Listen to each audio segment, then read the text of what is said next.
Pozdrav svima ljudi, ja sam Videomaster i u današnjem tutorialu ću da vam pokažem najbolji sajt za skidanje muzike, filmova, igrica i svega u ostalom. Dakle, radi se o torrent sajtu, to je Kick-Ass Torrents. Pišemo Kick-Ass Torrents. I dakle, prvo ovo koje izađe, dakle, kickass.copyright blablabla.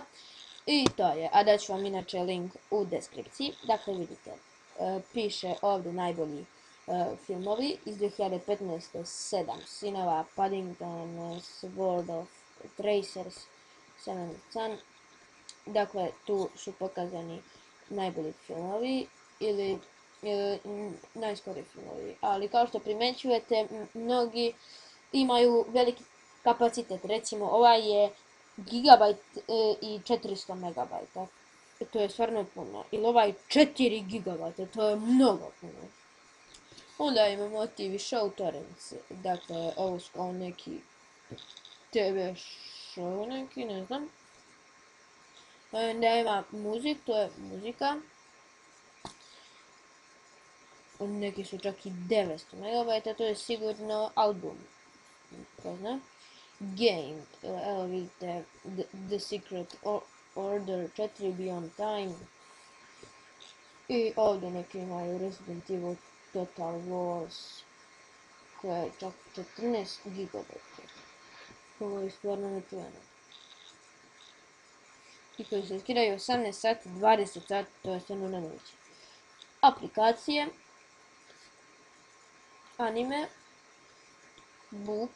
knjige, ovo nešto Lossless Music Torrents. Dobro, ajde mi da skinemo takozvanim Assassin.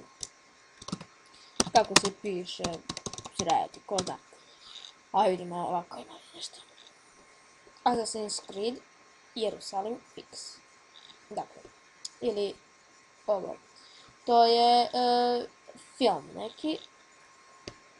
Sada ovako vidite.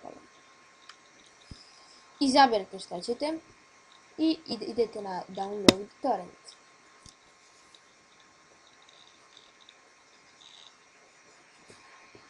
Aha, sad ne može se skinuti. Dobro, na bilo šta može. Evo recimo na ovo. To je onako malo, samo 25 megabajta. I sada piše dole nešto informacije. I idemo na download torrent. Sad trenutno download ne može da radi, ali inače idete na download torrent, onda vas se upali torrent aplikacija.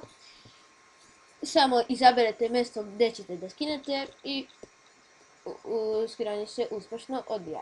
Hvala vam što ste gledali snimak, gledajte i ostale, obavezno like, subscribe i share. Doviđenja.